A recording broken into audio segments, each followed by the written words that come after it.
The angle converter for degrees, radians, and gradians instantly converts angle measurements between multiple units engineers use daily.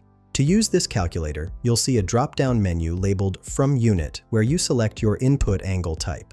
The options are degrees, radians, and gradians. For this demonstration, I'm using degrees as my starting unit. Next, there's an input field labeled Angle Value where you enter your angle measurement. Let me show you a practical example. I'll enter 10 in the angle value field, keeping degrees selected as my From unit. After clicking Calculate Conversions, the calculator displays all conversions simultaneously.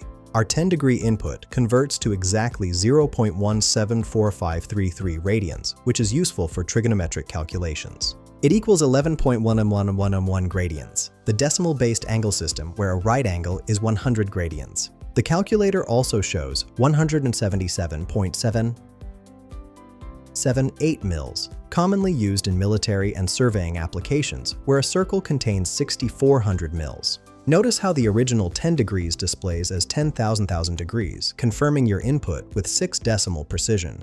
This saves time when working across different angle systems in engineering calculations.